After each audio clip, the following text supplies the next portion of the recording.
very excited about this conversation with Heather Doran. She is a coach and author. I love the name of her book, Finally Worthy. It says it all.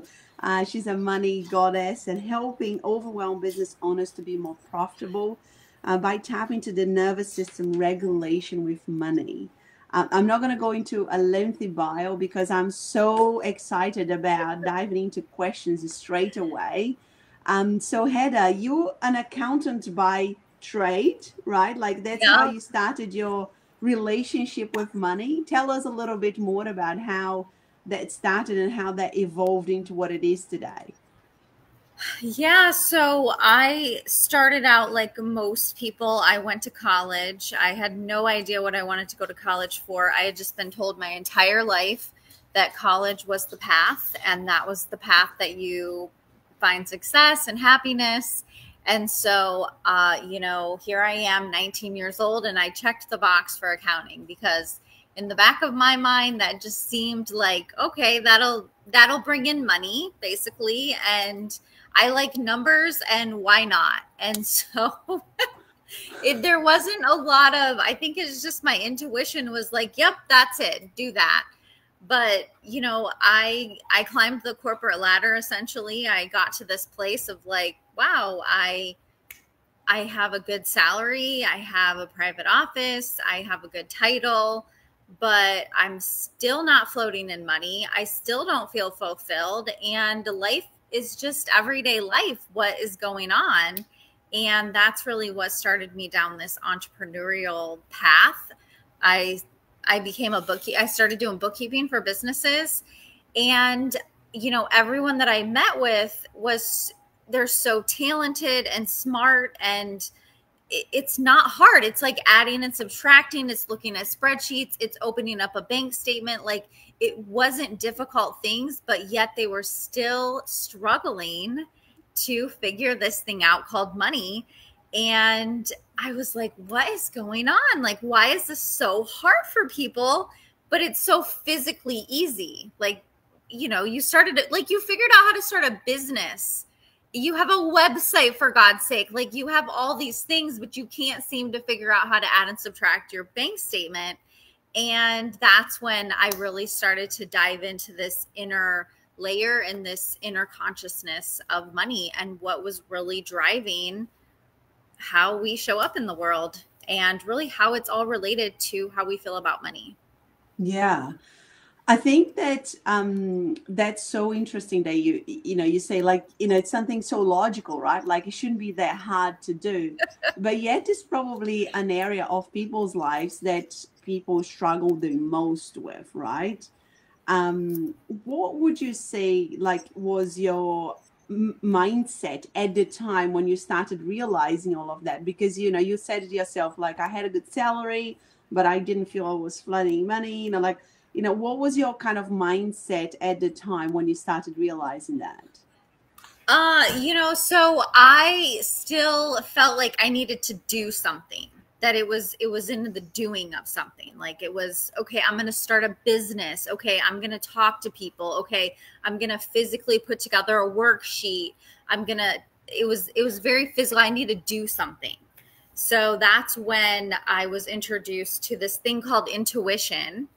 And I was like, what is that? Intuition? Like, I think I have intuition. And so I started to learn about like meditation and how that helps, and then the energetics and the frequency of money, how I was feeling, like all of those things. But yeah, I mean, it's been a dance with learning, like unlearning of the doing, and then starting to really feel and how does my body feel? What is my intuition leading me to? Like, all of those things. It's becoming an unlearning then to relearn. And would you say that most of our learned behaviors, of course, comes from our parents and how we were raised with money and the energy that was around our house, let's say, during our childhood? Yeah, absolutely. I mean, a lot of this, if you really boil it down, it's coming from that subconscious, and your subconscious is really grown in those first few years of life. And, you know, it's not really like the fault of anybody. It's just everybody's trying to do the best that they can. And, you know, what ends up subconscious creates a story, and it's so good and so beautiful that it begins to understand and learn what's uncomfortable to you. So if you hear your parents fighting about money, you sense the tension, and that subconscious belief is like, oh my gosh, I need to protect this little thing from feeling uncomfortable. And so it creates a story that money isn't, you know, makes people fight, or money doesn't feel good, and all the things. I mean, how many years have we seen our parents struggle with money, and our subconscious is like, oh, I don't want her to struggle with that. And so it creates a story. Yeah, yeah, that's so, and it's funny, like, you know, when I look back at my childhood, I went through a period where my dad had his own business, and he made a lot of money, and we had everything, and then he lost it all. So I went through both things, and I would say early in my childhood, you know, those formative years was when we had everything, but we didn't feel safe because he had a business with his family, and, you know, he would always come home and say things like, you know, we can't tell them that we have this or have that. And when I go back to my, you know, when you do like subconscious beliefs and, you know, money blocks and things like that, you know, I go back to thinking, you know, it was almost, that was more traumatic for me than losing everything. Of course, losing everything was very traumatic. I was already a teenager. But also having everything and not being able to be free with it was also very traumatic for me.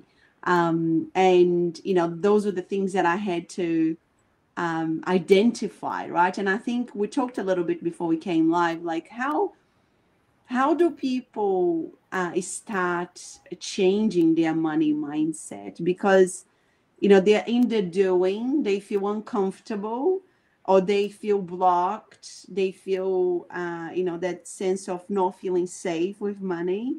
How do they start actually identifying, you know, the doing with the feeling?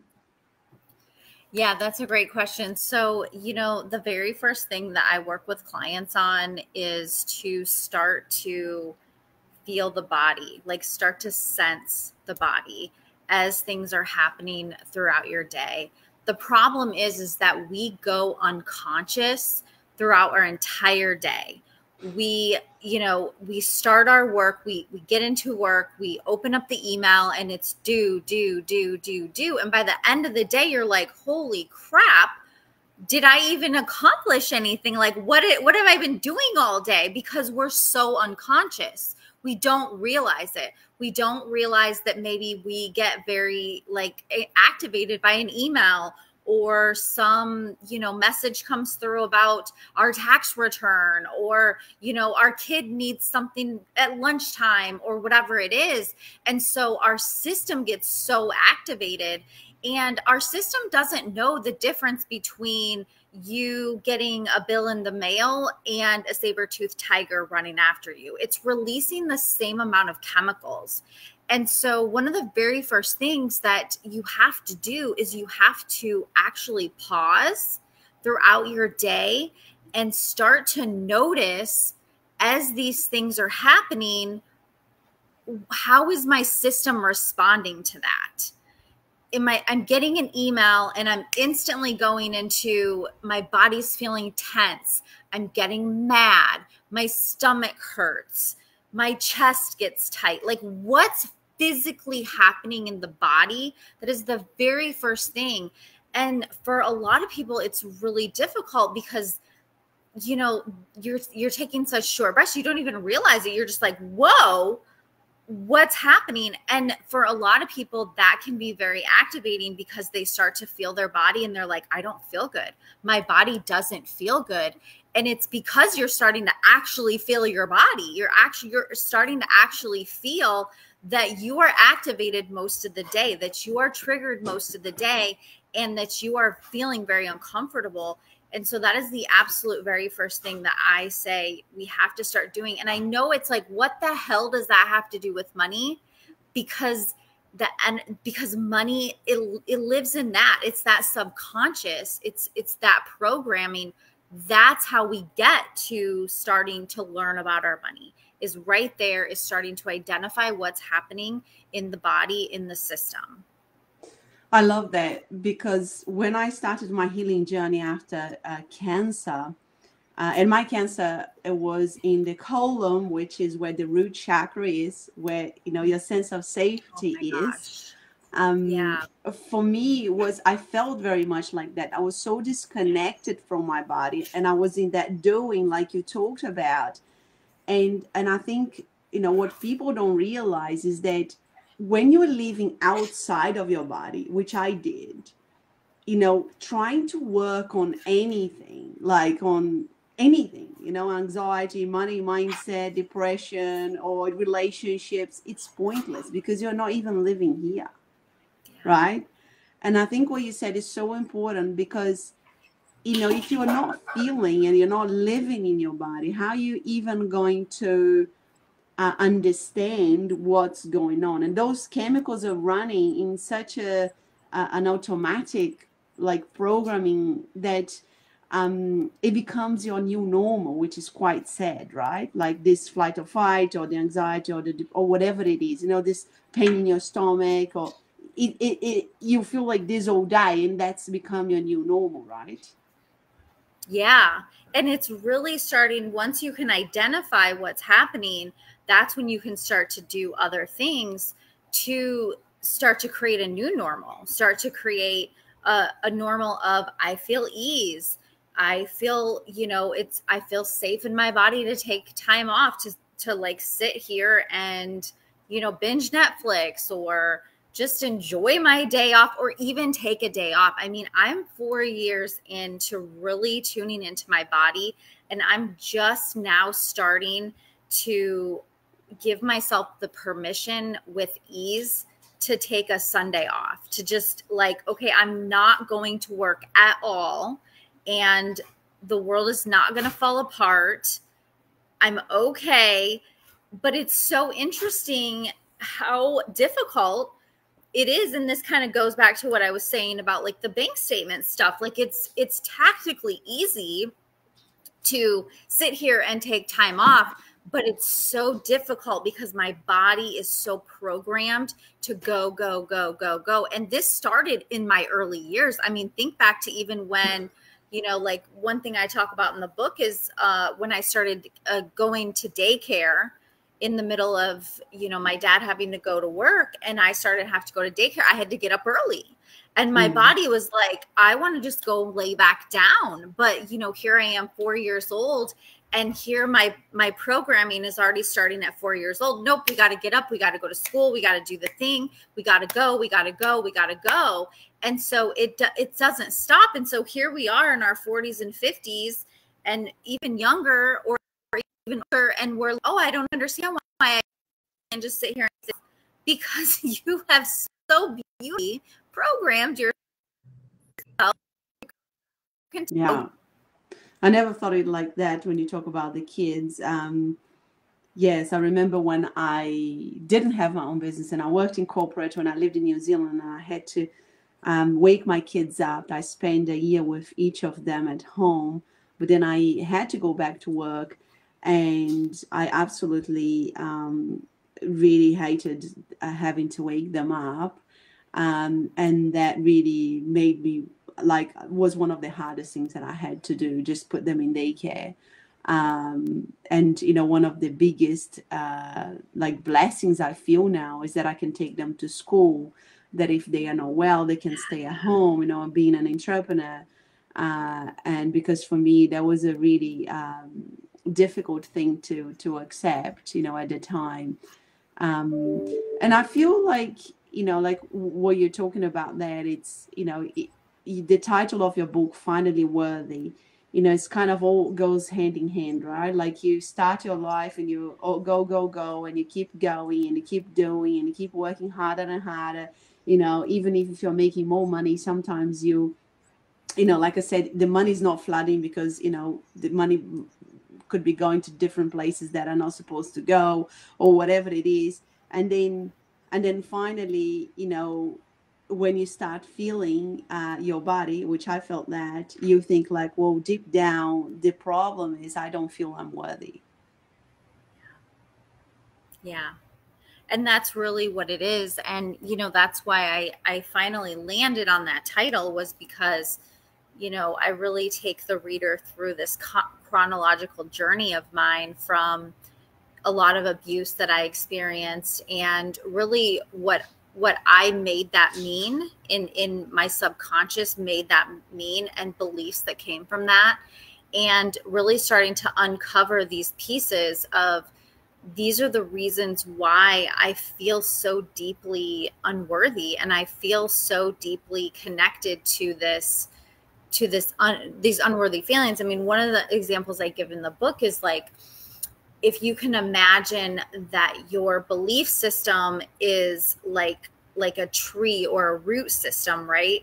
So you have a seed that starts to grow, and your seed starts to grow in a space of, I'm not lovable. So for me, my mom left when I was 2 years old because of a divorce with my mom and dad, and she went to the military. And so, that created, in my little tiny brain, created a story that I am not lovable, that I am not worthy to be around, that nobody wants to be around me because my mom left. She's like, I am the problem. Like, I internalize that, which children do. And so what happens is that little tiny seed started to grow, and all the other root system that grew from that was, nobody really wants to be around me anyway. And so here I am, let's say I get a boyfriend, right? And my root system is already rooted in, I'm not really like, he doesn't really like me. I'm not really good enough anyway. Nobody really wants to be around me anyway. Then what happens? I get a job. I go to an interview. Oh, they don't really want me that much anyway, because, after all, like, I use student loans for my money, and like, I didn't really pay for this anyway. So I'm not really like worth having a bigger salary, because I'm not really worth that. And then what happens is, then we get a husband. It's just all the things, right? And so your seed has already been planted in that belief that I'm not really lovable, and I'm not really worth being around anyway. And so that's the journey that I help people uncover, so that they can feel like, yes, I am worthy, and create new belief structure, so that when you do find yourself in front of clients, you're like, yes, I am worthy of receiving money from you. Yes, I am worthy of receiving love from you. Yes, I am worthy of all the things. And that's the process that I help people kind of uncover and walk through. And that's what it has to do with your money. It's tied all to that rooted belief structure.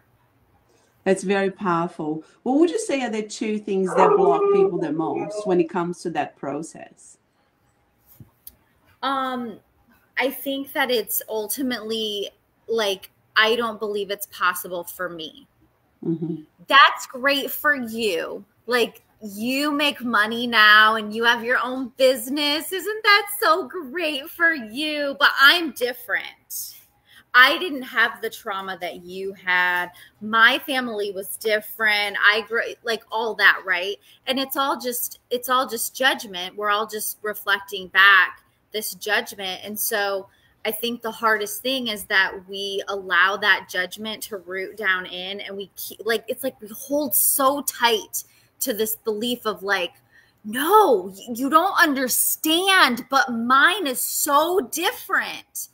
And it's like, no, you're allowed to have stuff too, and you're allowed to believe that you can have it too, and you're allowed to have a life of your dreams too. Like, yes, but it's ultimately like, you have to like eventually let it go and do that healing work, and allow that receiving to come in, allow that love to come in.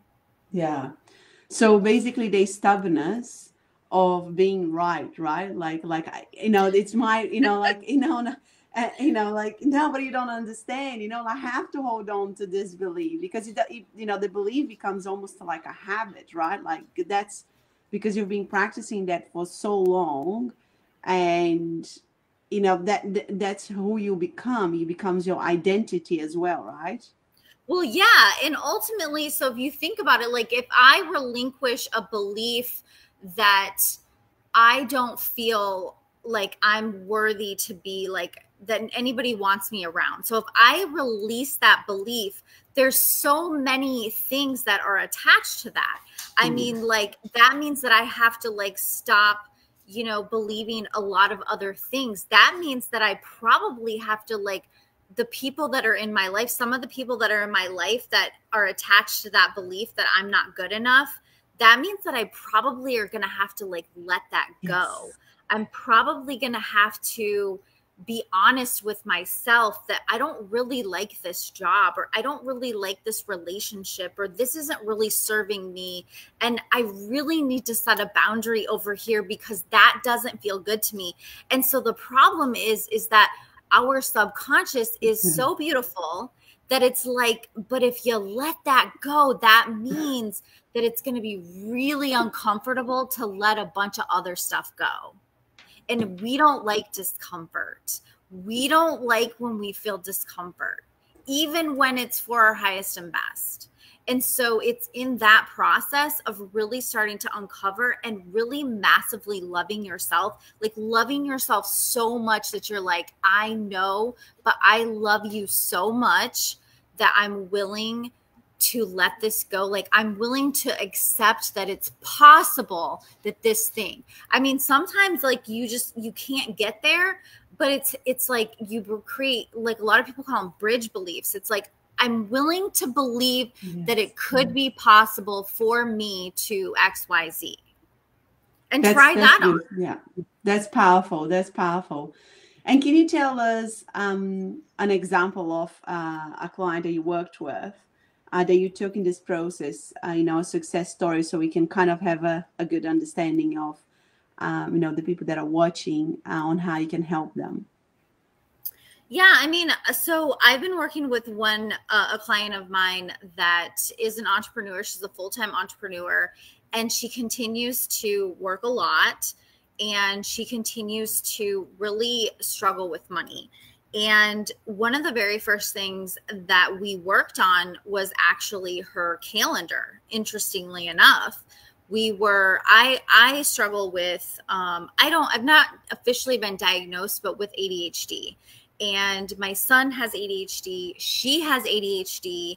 And so she starts telling me, oh, but like I downloaded this calendar system and like, I'm really going to stick to that. And like, that means I'm going to get all this stuff done. And she's like telling me, like, she's trying to convince me, but convince herself that like this structure of calendar system is the way that she can start to feel empowered by her body and her systems and her life again.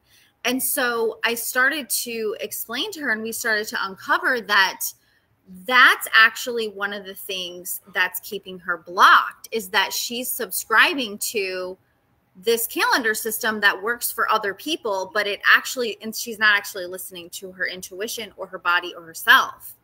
Interestingly enough, she helps other people with that.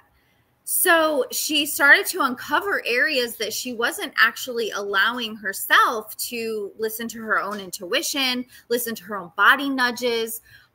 Really, like we even worked on when you are sitting at your computer and you're working away and you start to feel tense, like get up and walk around, like remembering to go pee, right? Like how many times do we sit here at our desk and we're like, but I can't get up and go pee because I'm like doing this thing. And like, how long do we hold our pee? Like seriously, like allowing your body and your system, like these little tiny things, starting to listen to your body and your system when it comes to these little tiny things.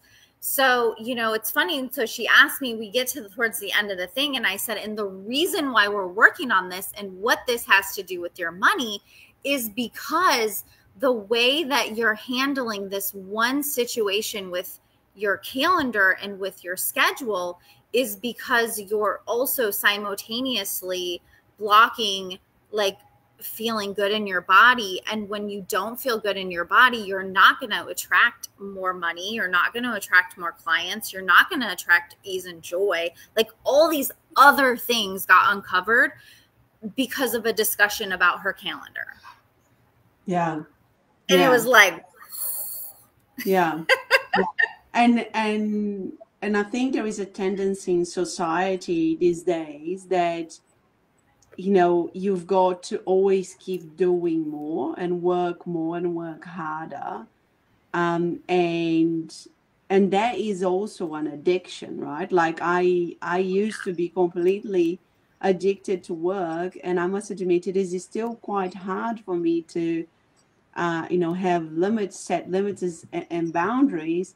But, you know, I recognize very much, like, you know, even during the day when I start going from one tab to another, it means it's time to have a break, you know, because my brain is like, you know, it's time to have a break, you know. So that's the body saying to you, like, I can't focus right now, just go and have a break and come back. And I feel that, you know, that can easily become an addiction if you have that kind of, you know, personality, you know, like work, you know, becoming workaholic, you know, just being focused on your work, because then you don't have to feel your body. You don't have to deal with the relationship that you're not happy with. You don't have to deal with the kids. You don't have to deal with the whatever is going on around them, because you just, you know, I've got to focus on work. It became another distraction, right? Yeah, that's my dog, by the way. Yeah, so I have come to learn about what something I call emotional addiction. So we become emotionally addicted to these toxic emotions that we have.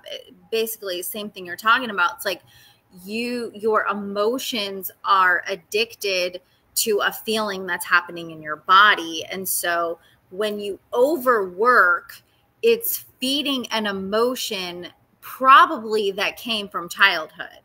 So when you overwork, it's feeding an emotion. Like for you, do you know which emotion it's feeding when you tend to overwork?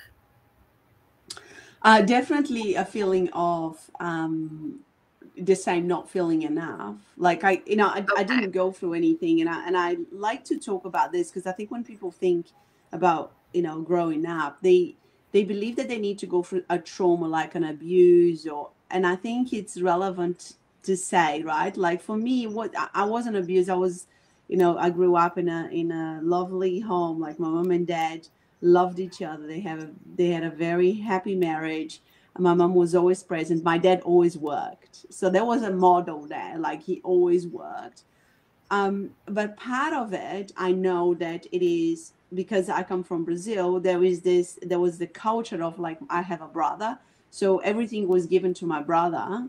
You know, he can do everything, but you a girl, you can't. But part of me, and which is, I have full acceptance of that part of me, which is beautiful, and I have conquered everything in my life because of that part of me, is that I am a high achiever. And I think I spent some time battling with that when I started healing myself. No, why do I have to achieve so hard, you know, like all the time? And there is a part of me these days that I accept that part of me, and I know when I need to pull back from that part, if that makes sense. But if you ask, and your question was, where does it stem from? It stems from that, you know, culturally being, growing up in a household where everything was given to my brother, you know, like, oh, he can do everything, and you know, he can have a credit card when he's 12, or he can have cars, he can have this, he can have that, and you can't. And also seeing, you know, like lots of women around, you know, like that didn't work, that they were not financially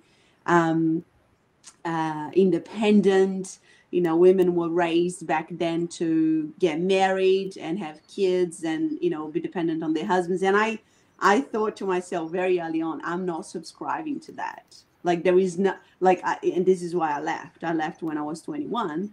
I thought, you know, there is no way I'm going to do this. Like, I just need to go and live my life first before I get married. And, you know, like, you know, and I was a little bit of the black sheep of the family, you know. So, you know, I think it stems from that. and I feel that I remember that I read a book from Jim Quick, and he said, you know, bring awareness to the questions that you ask yourself. Like, what is the one or two questions that you're constantly asking yourself? And for me, it was a question, what else could you have done today? Right? Which is a completely stupid question, because of course there is always something else you could have done, right? And then once I brought awareness to that, I started, you know, bringing awareness. And before I went to bed, I start saying to myself, you know, I am enough. I have done enough. And, you know, and I do enough. And because I started bringing awareness and saying that to myself, I started, you know, feeling a sense of like, yes, you know, there is nothing else I could have done, because I did everything I could do, and now it's time to go sleep. And I don't ask that question to myself anymore. Does that make sense? It took a while, like,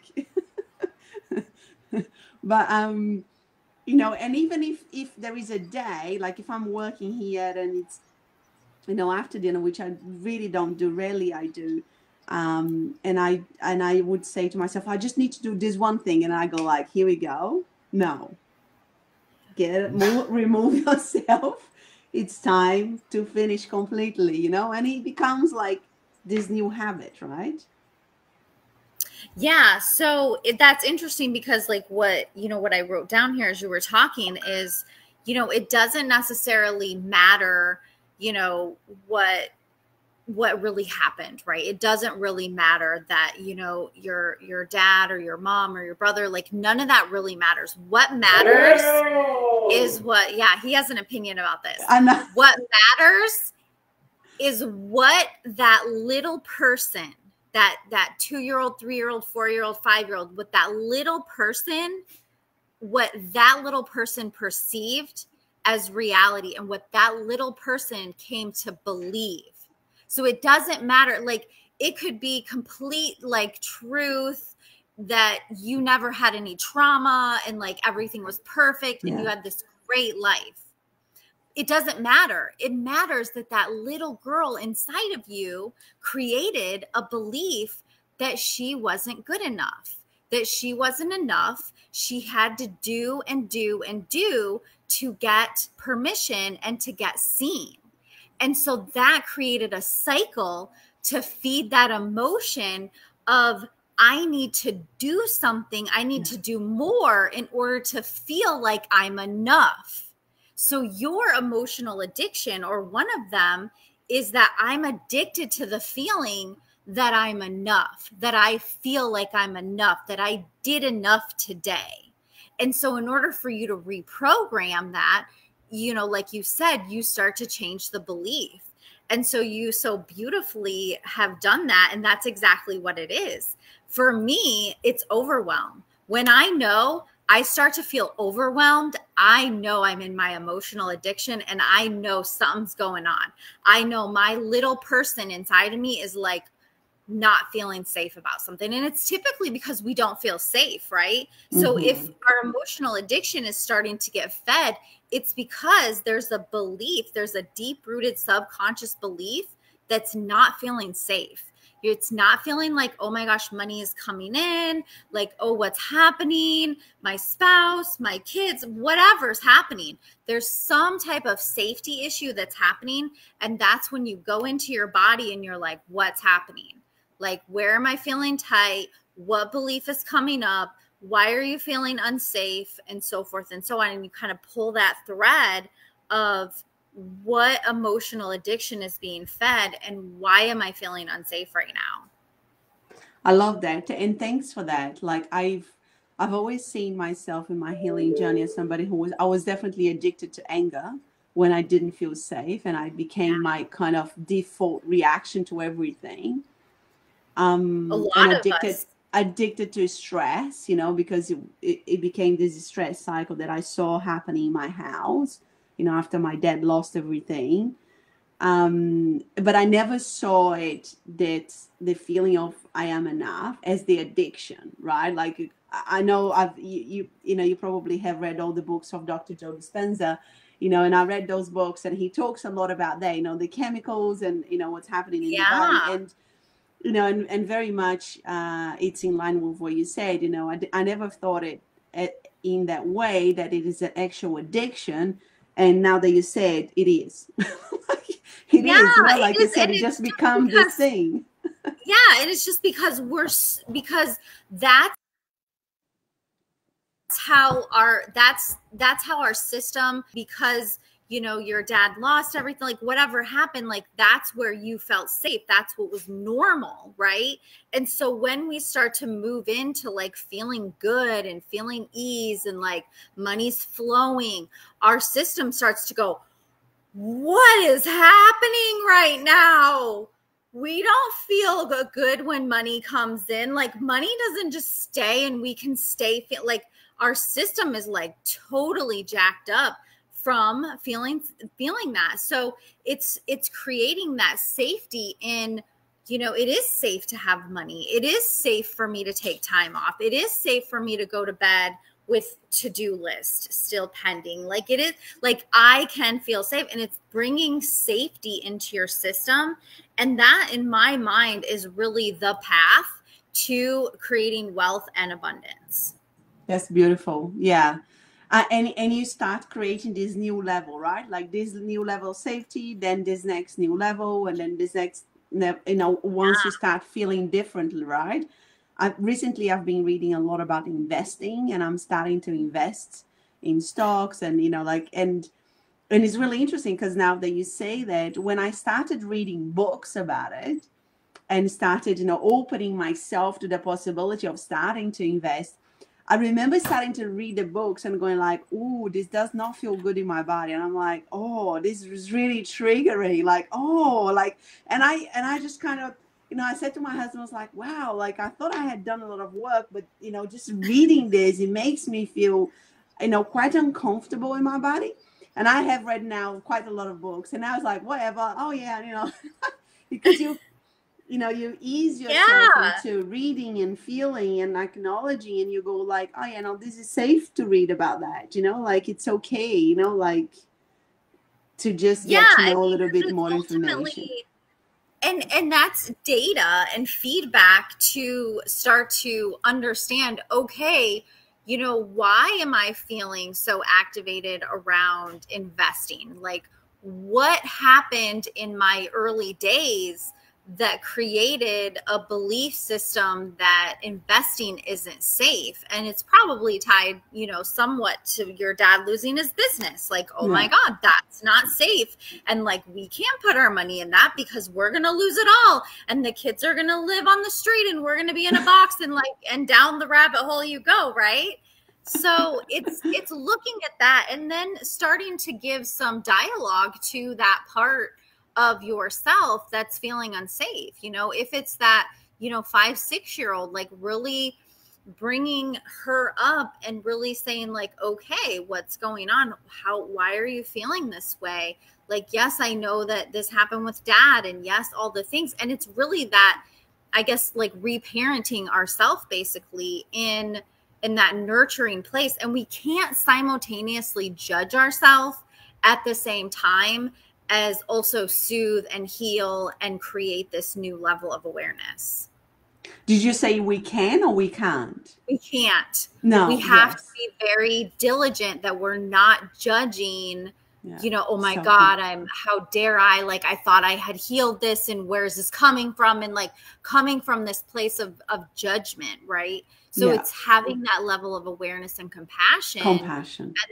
And then also being like, okay, what's going on, and then heal that from there. But it's always going to be something. But it's beautiful because, again, once you start to recognize your body and or like even what you say or what you do, and then you're like, why am I spiraling out about this right now? Like, this is not a big deal. I mean, I'll be honest, like I spiraled out today about the dentist. I was supposed to have an appointment at the dentist, And, you know, I look down at my calendar, my clock, and I'm like, oh shit, I gotta go. Like, I gotta get ready. I needed to take a shower still. Then I couldn't find something to wear. So I had already been in this like frantic place. And then all of a sudden I'm like, what's the address? So then I had to start going through the thing. Like, I created the appointment and this whole thing. And I called the lady and I'm like, do you have an appointment for me? And she's like, no. And then I started spiraling out because like we're in a new town and like then they're going to hate me because I'm being bitchy because you lost my appointment. And it was so hard for me to make the appointment to begin with. And, you know, teeth and blah, blah, blah. Like, right? Like this, it spiraled. And I'm like, what is happening right now? And it really came down to the fact that I was feeling uncomfortable because I am, again, not feeling like I deserve to be in other people's space because I'm living in a new town. I'm afraid that people are going to reject me, that I'm not going to be accepted. And it all streams back from my fear of not feeling good enough to be in the company of other people. Yeah. And it was over a fucking dental appointment. It's very powerful to also see how different we all are, right? Like, you know, when you talk about a situation like that, this is how I roll. Like, I'm always late for my appointments and I don't so I'm from Brazil, like, and I know that not everybody from Brazil is like this. And I'm married to an English man and everything needs to be on time. And I'm like, whatever, you know, like. Yeah, the free bird. Yeah. Yeah. So it's interesting, like I said, you know, like what it matters is our perception, right, of whatever we are going through, what we went through, and what's happening with us right now. And I think, you know, coming back to like your, you know, the example that you gave to your client, you know, it was almost like she was delegating her issue to the calendar, right? Like, okay, this calendar is going to solve all my issues, you know, like when people go, you know, I'm going to go to somebody and delegate, you know, my health or my, you know, everything, you know, and this person's going to do everything.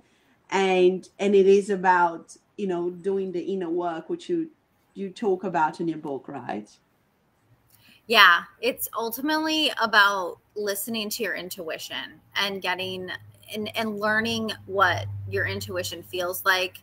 I equate it to sensations in the body, and then also where the belief or where the thoughts go. So like I was saying with like the dental thing today, like I started to feel like, you know, like very upset, like I was very frustrated.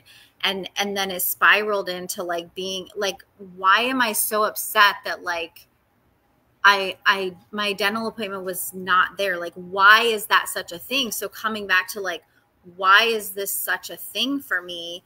And then really starting to realize, well, it has to do with my ultimate fear of not being accepted. And, you know, it does become a thing where we're just like, oh, if we just check this box, then it's all going to be good. And it's like, yes and no. I mean, you know, again, it's coming back to, for her, it was like, oh, I can just do a thing. And again, this is where our whole society has so beautifully led us to this point of like, if I just go to college and I just get a good job and I just check these boxes, then I'm going to be happy. And like with her, it was like, well, I'm going to do this new calendar thing and it's just going to fix all of my problems about how I'm feeling, instead of witnessing yourself and really, again, coming back to that compassionate place of like, I'm feeling really shitty in my body. And that's because I have not taken the time to like get up to go pee when my body's like, hey, get up and go pee. Like, that's really hard to come back to say, like, I'm actually the problem here. Like, I've actually not treated myself very good. And I need to be compassionate to myself, like truly love yourself. And, you know, I've even done with that same client, and I think it was even in that same session where I made her put her hand on her heart and talk to herself and tell herself that she loved herself. She like started bawling. She was like, whoa, what's happening? Like, I thought I did love myself, right? So it's hard to witness those parts of ourselves. It really is. because sometimes, you know, it's like, oh, well, I do all of these things on the outside, and we forget that it's really just like it's all inside of here. Like the answer is literally inside of ourselves. And I do it too. I'm just like, I just need somebody to like tell me this thing. And it's like, my husband will be like, okay, well, tell me, like, and I'll just talk it out. And he's like, okay, well, then that's the answer. And I'm like, okay, you know, but it's in there. It's inside. Yes, I love that. I'm interested. I saw on your website that you're certified in Ascension Alchemy Method, Akashic records, and I love that. I'm studying a PhD in natural medicine, and you know it's all about quantum physics and lots of different things. And so, what led you to, you know, to really study that, and how do you bring that into your work? Yeah. Oh, I love that question. So at the like towards the beginning of me realizing that I was not happy and life was not happening the way I thought it was, and I started to learn about this thing called intuition. I started to realize like what it actually was, how it worked. You know, it was these little nudges, just how I was sensing things, and it really came about of just another way of like tuning into myself, tuning into the energy, tuning into the awareness. And so I ended up taking a program with a lady named Tracy.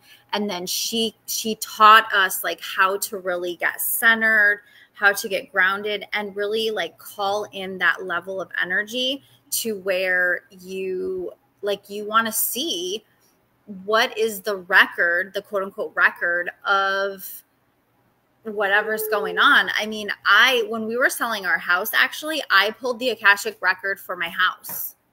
And because I was feeling a lot of things about selling the house. And I actually tuned into the energy of my house. I talked to the energy. I talked to the house. I released it. There was some anger that I was experiencing because of some investments that we had put into the house that I didn't feel like we should have done. And so I like released those things. It's so interesting, the connection that we have to the physical things around us, and whether it be a person or whether it be a dog or a house or a book or whatever. And so essentially how I use it is I use it to really just tap into the energies that are around, and really to intuitively, you know, understand where is this coming from? Because like the work that I do is really what I call to pull the thread on, okay, where is this coming from? So like example today, my dentist thing, like you're spiraling out about a thing. Okay, so, you know, where's the thread of where this is coming from? And it's pulling the thread. If, you know, you're feeling like people struggle with their business, for example, or they struggle to make an offer, or they struggle to sell, or whatever it is, it's like, okay, let's look at the physical pieces that are around the offer that you're putting together. What is feeling tight, or what is feeling out of alignment for that? And that's really where I use the energy, which you can call Akashic records, but like, what is the like energy around your business? What is the energy around the offer? Like, is this offer in alignment with you and your soul? Are you feeling like, you know, like a tightness about money, about this next level of money? Are you feeling a tightness about this type of client that you're working with? Does that bring up an old boss or an old coworker, or, you know what I'm saying? So it's like, that's how I use it, is like to tap into these, like, where is it feeling out of alignment, and how can we clear the space so that you can get back into alignment and ultimately be doing the thing and offering the thing that you really want to do, that brings you money, that brings you joy, and brings you the feeling that you want to feel, which is, you know, ultimate happiness. Yeah, for sure. And the sense of feeling safe, right? Like, because Yes. that's at the core level. At the core level, I think, you know, our primitive brain is still seeking for that, right? Like the sense of Yes. safety, whatever that you know, that means to each of us. Now we are almost coming to an hour, and I'm so thankful. I have learned so much from you. How can people reach out to you?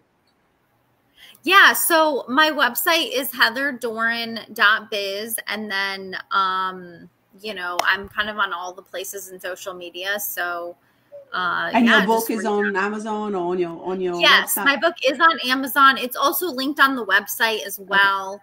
Okay. It's called Finally Worthy, Subconscious Money Healing from the Inside Out. Awesome.